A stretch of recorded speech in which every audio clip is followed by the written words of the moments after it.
Last year at the Owyhee Museum in Murphy, Idaho, I learned that the bloodiest conflict between Native Americans and the US government in Western history happened out here in the Owyhees. Now, I grew up out here and I had no idea. I'm out here with my friend Mark, who just happens to be an Emmy-nominated cinematographer. So for the next few days, Mark and I will be chasing down some of these historical sites and trying to piece together the battles and understand what happened and just try to tell the story of the Snake War. So let's get started. I use Onyx Off-Road whenever I'm off-grid in the backcountry. I love it because you can download the maps and you can access them even when you're off-grid. And they're always rolling out new features, so the information and the app keep getting better and better. See you on the trail.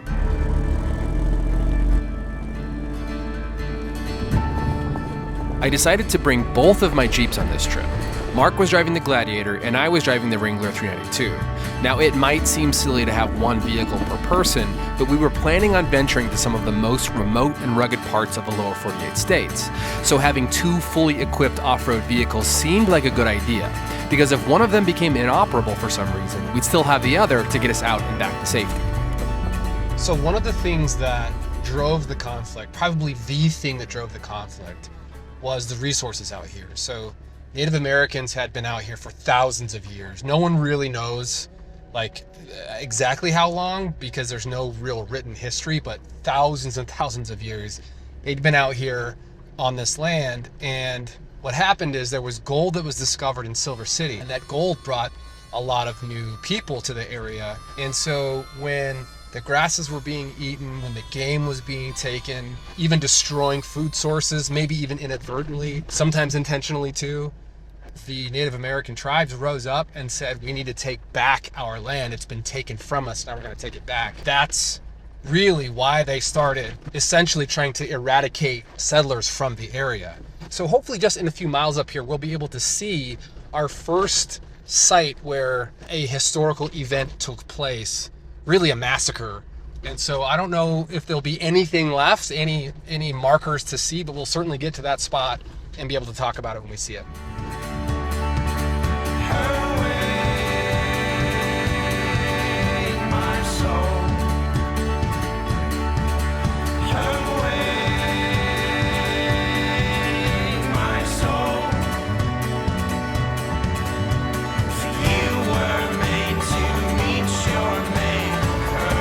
So we came to the edge of this canyon because it's as close as we can get on a road to a site where a massacre took place. So just across the canyon from here, according to the Avalanche, which was the daily newspaper in Silver City at the time, a group of 50 Chinese immigrants were slaughtered by Native Americans right down there near the mouth of the river. Now, the thing about the Native Americans at the time, they had declared war on the settlers in this area. They wanted to take back their land and eradicate the land of these people who were taking their resources.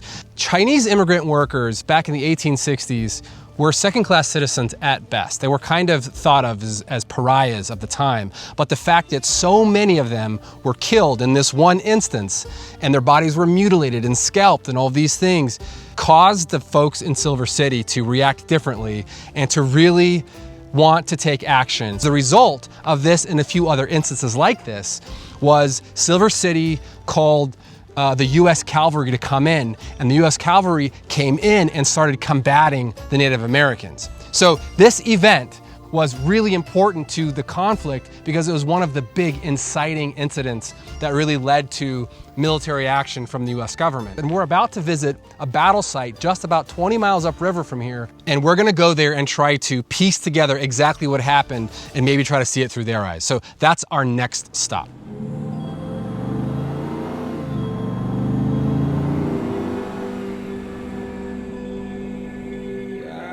Distance in the Owyhees is a tricky thing. In some cases, you can find maintained roads that allow you to drive at almost highway speeds. But in other places, you might be lucky to hit 5 miles an hour. And crossing this desert to the east for 20 miles gave us a bit of everything as we navigated our way to the intersection of the north, south, and main forks of the Owyhee River.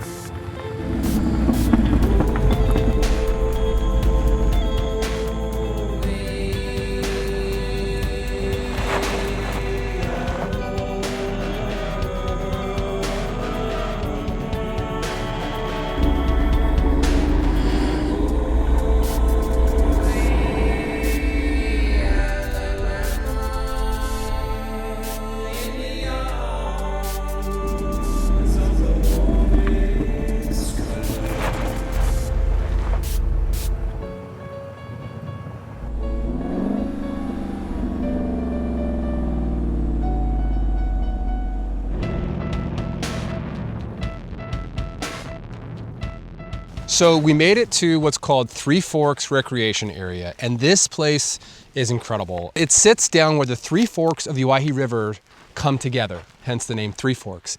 And it's flanked by these incredible basalt cliffs that form this canyon.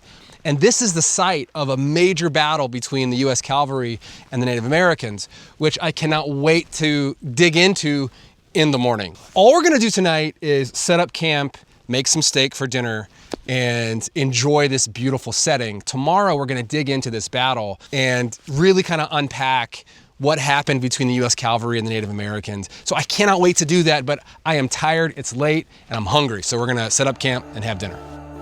Setting up camp was easy enough with my 2 Intrepid rooftop tents, and the kitchen for the night was the tailgate of the Gladiator. Dinner was steak, veggies, and maybe a little bourbon to toast a day well done. So Mark, you're from the great city of Los Angeles, and I'm just curious, you know, like how is it being way out here in the Owyhees compared to that? It's wonderful. You brought a city slicker out here. I love it. I'm no stranger to camping and backpacking, but this is on another level, way further out there, where far more remote, amazing landscape to be able to come out here and see all this history in the Owyhees. It's just phenomenal. So it's a real treat to come out here. I just love it.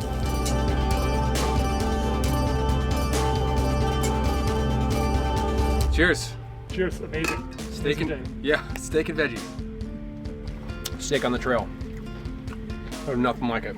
Tastes better out here.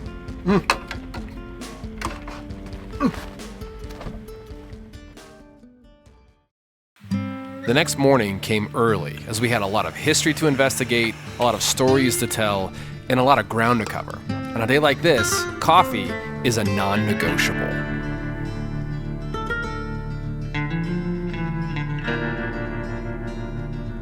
As the sun rose over the canyon walls, the majestic beauty of Three Forks was on full display, and it became hard to reconcile that this place of quiet serenity was also the site of death and destruction back in 1866. Well, good morning. After a cup of coffee and a lot of water, Mark and I have hiked up this old military road to try to get a better perspective on what happened here back in 1866. The US Cavalry was out on patrol looking for the violent, offending Native Americans. Now, the intent of the cavalry was to bring the justice of the United States of America to these Native Americans that they thought were the perpetrators for these violent acts across the Owyhees. What they got was the fight of their lives, and in some cases the fight for their lives, which we now know as the Battle of Three Forks.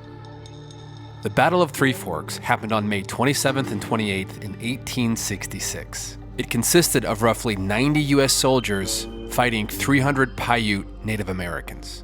They came up over the canyon and started making their way down this military road when they saw down below a tribe or a gathering of Native Americans. And this was their opportunity to prove to the citizens of Silver City and everyone else that the cavalry was here, they were gonna take charge, and they were gonna make things right. So they immediately began their attack. Now, the US Cavalry in the 1860s was nothing to snuff at. In a lot of cases, these are battle-hardened soldiers, veterans of the Civil War, and very capable. However, they weren't from here, they didn't know the land, and they totally underestimated their opponent. So from here, they could fire down and be relatively safe. But what they wanted to do was get down there closer to them, kill or capture as many as possible. But as they made their way down this road and got closer to the river and the fighting, what they realized is that the Native Americans were nothing to snuff at either. The US forces were also carrying a howitzer mountain cannon, which was transported on the back of a mule. Native American reports of the battle described the US soldiers being so scared and trigger happy that they started firing the howitzer from the back of the poor mule, which sent it tumbling down the mountainside. However, despite these things, the US was able to draw first blood in the conflict. It was right in this area where the US Cavalry thought that they got a quick win. So from here, they were able to shoot and kill the Native American war chief, which in some circumstances would cause the Native Americans to flee, turning into a rout. But that's not what happened. It had the opposite effect on the warriors. Instead of causing a rout, they got angry and they wanted revenge. From here, they had all the tactical advantage. They had the high ground, they had rocks that they could hide behind to give them cover. Marshall's men were exposed as they were trying to make their way down this hill and get closer to the fighting. With the Paiute superior numbers and having effectively outpositioned Marshall's troops, the US soldiers were in a tough position. So at this point, Marshall and his men realized that not only were these Native Americans hard to kill, but they had the home field advantage. And so Marshall and his men were coming down this relatively exposed bank, getting peppered with fire from across the river.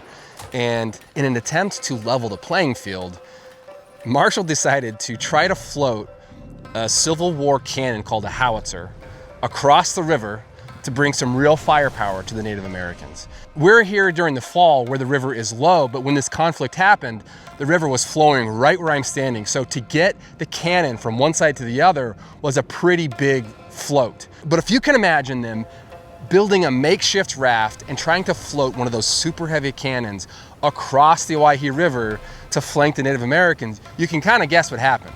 They started floating across this howitzer. Things didn't go well. It wasn't a great raft. It tipped over. They lost the howitzer. Maybe where I'm standing right now, this thing sunk to the bottom of the river. And two guys swam for their lives, but they swam to opposite shores. So one of the guys swam back to the cavalry side, and in an attempt to stay alive, I think one got disoriented and swam over to the Native American side. And what happened to him was not good. The Native Americans killed him. They dragged his body up this hill behind a horse to kind of show to the cavalry what happens when you cross the river and try to confront these Native Americans. So it was at this point that Major Marshall had to recalculate, reposition, and figure out a different tactic in this battle. Marshall sent 4 men across the river to scout better paths of attack. Those men almost immediately became pinned down, and he could see that crossing the river and attacking was not viable. At that point, Marshall moved his troops through the canyon and up the river to try to get a different position of attack on the Paiutes. So this is where Major Marshall decided to make his stand with his flanking force against the Native Americans. Unfortunately for him, the Native Americans saw this move coming. They rode around Three Forks Knob and they met him here, and they again had outmaneuvered the US cavalry. They had the high ground. They still had the rocks to take cover behind. The result for Major Marshall was what we would call in Idaho a severe butt kicking. In his retreat, Marshall left behind the 4 soldiers he sent across the river. He was quoted as saying, "'Twould have been madness and murder to have made the attempt, as the enemy were so numerous, well fortified, and armed." Those 4 men he left behind were all killed by the Paiutes. News of this got back to Silver City, and they were not happy. So they decided to take the matter into their own hands, and they gathered up a volunteer force led by Captain Jennings, and they decided to go out and go what they called Indian hunting. And they worked their way from Silver City south to the South Fork of the Owyhee River. And it's at that point where the Owyhee River meets the South Fork of the Owyhee River, another battle ensued, this time between the volunteer forces and the Native Americans. And that was a very complicated affair as well. So we're gonna get in the Jeeps, we're gonna drive about 40 miles south, and we're gonna try to find this spot where this other battle happened. The total human cost of the Battle of Three Forks was 5 US soldiers and 12 Paiutes killed, with a number of wounded on both sides. However, this battle also cost Major Marshall his military career. His decisions proved so unpopular with both the local citizens and his military superiors that he was removed from command and given a desk job until he left the military a relatively short time later.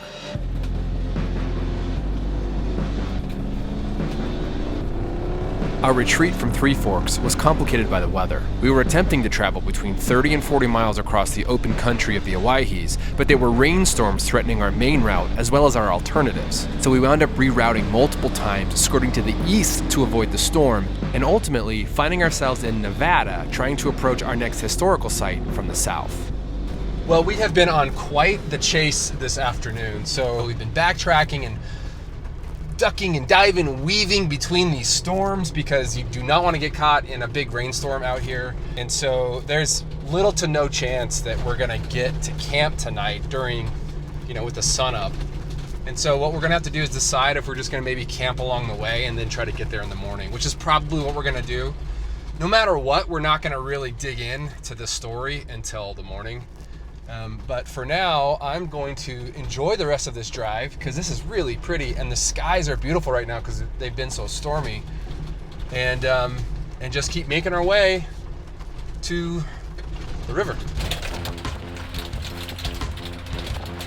This part of the Owyhees may be its most remote. It's over 150 miles across the desert in any direction to any form of civilization. But it was our best chance at reaching the next destination without the risk of getting hit by a rainstorm, which makes travel impossible and extremely dangerous in the Owyhees. So after a long day of travel, we decided to find a place to camp and make our final approach the following day.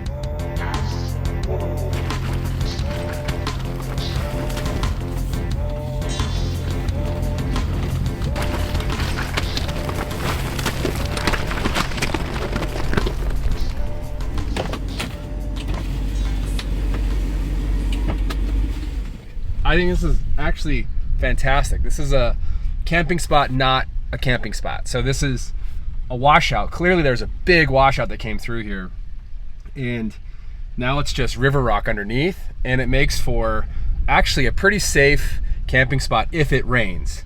Because if we were out in the Owyhees, we'd be dealing with mud and all kinds of things. But here we're in the rock, so it'll absorb and drain a lot of the rain if it rains tonight. It looks like, you know, all this was washed out, and up there is what was there before. And there's a road right here. So I'm guessing that this is like a known hangout or camp spot. I wonder what it says. I think it's spelled backwards, like you have to have a mirror to look at it. EVTB. That doesn't mean anything to me. EVTBN. Evtibin. It's profound. And look, someone left a stick, a walking stick. It's like they just left it here. Think they're gonna come back and get it? I mean, it was chopped off. Think they're coming back? I did hear something. I did too. I don't think it's a person though. Very interesting. There's a path over here. I saw this over here and I'm like, yeah, man, like somebody's been back there. In this little cave thing? Yeah, it's like a spot, like you've got cover. Like if it were raining, you might be able to hide from the rain and have a fire there. There's a path that runs along the creek. What we hear is just a bird. Oh, man, this is like one of those places. This feels like an Old West outlaw hideout. Because there's these little paths, these little caves, little tuckaway spots. You know, it's right on a creek, but it's like got a bunch of overgrowth. I have like zero desire to actually walk down there and get murdered, but it is cool. It feels like this could be a hideout of some sort. I don't know if it is or not, but I'm sure it was. I'm sure at one point there was an outlaw fleeing from Nevada to Idaho, and on the way they stopped here because there's a water source and cover and caves, and they hid out. I think this is where it ends. So for sure the outlaws were hiding down there when this was a outlaw hideout. I'm pretty sure that's where they hid out. My guess is that this is a pretty popular creek because there's just like not a lot of water around here at all. And so all of these little creeks become like the gathering spots for animals. And so probably at certain times of the day, probably right now, because it's kind of end of the day, the deer, the pronghorn, the coyotes, they're all coming to the same water source to get water. Did you hear that? It's probably a squirrel. I don't know how many times I've been scared by squirrels. Like, did you hear that? Oh my God. And it's like, well, I don't know, dude. I think let's maybe have some dinner. Yeah.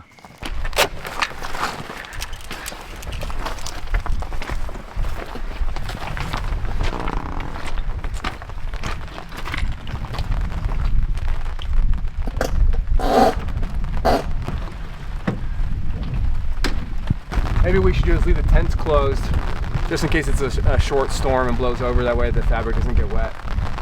But it's nice to have this awning because it pops up really fast and now we're dry. To all of you who were invited on this trip and decided that you couldn't make it, I just want to say, I'm not sharing any with you. Here you go, sir. Cheers. Cheers. To a long, long day.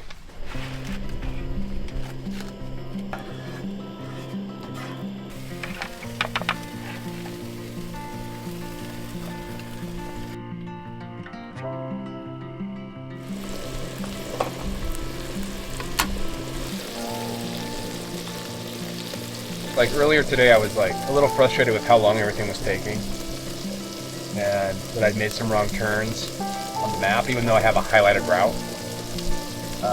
But then you get to a spot like this, and it's like, feel the breeze, hear the crickets, smell the steak cooking. My life is pretty good.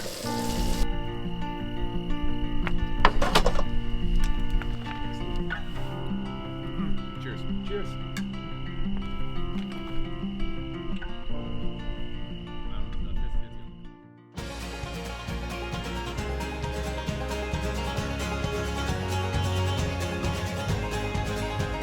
The next morning, we hit the trail as soon as we could.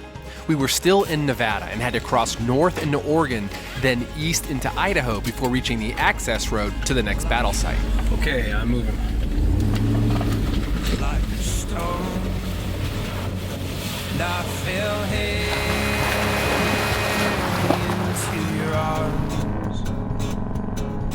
These days of darkness, wish we'd known, will blow away with this new sun. But I'll kneel down, wait for now. And I'll kneel. The first few miles were easy enough as we followed the Quinn River, but then we veered away and up into the rolling hills of the southern Owyhee Desert, a place that carries a beautiful but dangerous feeling because of its remoteness. I've explored quite a bit, but I've never been to this part of the Owyhees, and from the looks of it, neither has anyone else. We had roughly 60 miles to reach the next historical site, and because none of these roads are maintained, driven, or in some cases even known about, our pace was extremely slow.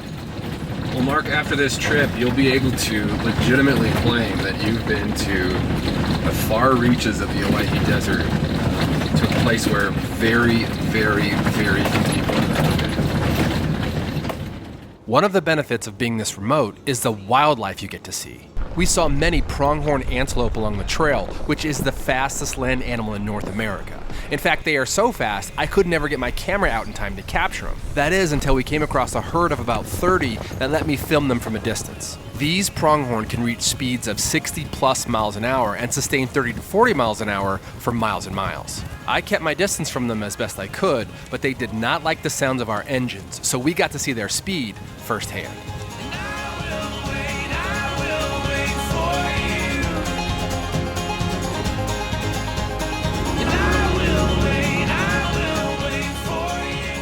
Before long, we were headed down into a canyon to cross the little Owyhee River, which felt like discovering a new world in the desert. Strong and use my head alongside my heart, so tame my flesh and fix my eyes, a tethered mind freed from the lies. Now kneel down, wait for now. Whew, we have been driving for a long time. We left at like 9:30 this morning and it's 2:30 now, so that's 5 hours. We still probably have another half hour, 45 minutes to go before we get to the historical site. We're climbing up the side of the little Owyhee River Canyon right now, and then we'll just have, looks like a few miles, maybe another 5 miles until we drop down into the Owyhee River Canyon, right where the South Fork of the Owyhee and the Owyhee merge. And then hopefully we can find out what happened between the group of volunteers and the Native Americans as they met and had a battle down there on the Owyhee. We were now back to dodging storms, but the lightning strikes and rain were still 20 to 30 miles east of us. However, the wind was picking up and we were worried the storm was headed our direction. So we pushed hard until we arrived at a place called Crutcher's Crossing, which is one of the only places in the Owyhee where you can ford the main Owyhee River. And it was here that the battle of the volunteers and the Paiutes took place. Welcome to Crutcher's Crossing. Not only is this a beautiful place to be and just behold the canyons and the Owyhee River and the grass and the sagebrush and the juniper trees, but it's also a place where a very violent conflict happened between a group of volunteers from Silver City and the Native Americans who lived here. So what happened is Captain Jennings, who I think was like a retired captain from the Civil War, led a group of volunteers to go out Indian hunting, which basically means when they found any Native American, they would try to kill them. They knew that Juniper Mountain, which is just north of here, was a stronghold for the Native Americans. So what they did is they started working their way south from Silver City, just to the east of Juniper Mountain, down what's called Red River Canyon. And as they got close to the Owyhee River, they spotted a group of Native Americans. This place, for the Native Americans, was a known place. They planted potatoes down here. It was a place where they could get water, where they would rest, where they would wash. They called it the place where the long grass grows. Well, Captain Jennings spotted them from up above this hill, and they came riding over the hill, and they opened fire on the Native Americans down there. So the Native Americans did what they normally do, which is they scattered, and the warriors laid cover fire for the women and children to get away, and then they took refuge in these cliffs just over here, and they used those rocks for cover. The Captain Jennings and his men took cover over here behind these rocks, and for the rest of the day, a firefight ensued between the Native Americans and the volunteers, with no one really gaining the upper hand. There were lives lost, it was a bloody conflict, but it was essentially at a stalemate. Now that night, the Native Americans made some crafty choices which dramatically changed the course of the event the next day. To reach the site where the battle actually occurred, we decided to head all the way down to the river and cross over to the other side of the Owyhee. Once on the other side, we could get a better point of view of where the fighting took place. So Jennings and the volunteer were right here taking shelter under these rock formations. The Paiutes were just on the other side of the hill, and that night, the Paiutes held a council, and they decided to lead the volunteers into a trap. So that night, the Paiutes came down and they snuck through the tall grass along the river, and they left an obvious trail leading to a box canyon just around the corner of the bend over there. So the next morning, Jennings and his men saw that the Paiutes were gone, there was no fight to be had, but they found this trail, and they immediately started following the trail to go get the Native Americans. However, 5 people in this group said, no way, this is clearly a trap, guys, don't want to do it, and they actually left the group. But 32 of them continued on. They followed the trap right into this box canyon, and the Native Americans pinned them down on all sides, cutting off their access to water. One of the Paiutes, who was involved in this conflict, gave an interview many years later and said, we could have killed them all if we had been better shots and we had better guns, because they had them basically fish in a barrel. So the next thing that happened was Jennings tried to get 2 people out to get help. So he sent 2 guys, they tried to lay cover fire. One of them got shot, I think, in the hip, but they got on their horses and they were able to ride away from this. And they got a message delivered to the closest military fort. And the message basically said, come save us, we're gonna die. We need help right now. It's been 4 days, please help. So 2 groups dispatched as fast as they could to get here and save the volunteers. Well, when they got here, they didn't find a siege. They found the volunteers sitting by the creek drinking water and having lunch. And the reason is the Paiutes decided to just give up. I don't know if they got bored. I don't know if they heard the military groups coming and bugged out. But this conflict ended essentially with the Paiutes letting all of these volunteers live. If you want more details on any of the stories that we covered in this episode, go to the Owyhee Museum in Murphy, Idaho. It is a treasure trove of information. There's people there who can help you, and it's my #1 source to find information on stories like this. My final thought on these 2 battles, which is part of the larger Snake War, which I'm just starting to unpack, is that both sides had cause. Native Americans were seeing their resources depleted and they were being pushed off their native lands. And then the miners and settlers in this area were seeing these atrocities being done to their friends and family. And it built to a head in this conflict because there was a lack of understanding, empathy, and communication. And, standing here in 2025, I can certainly take a lot of lessons away from that. And I hope you can too. So until next time, I'm Will from Marriage to Rome. Thanks for watching.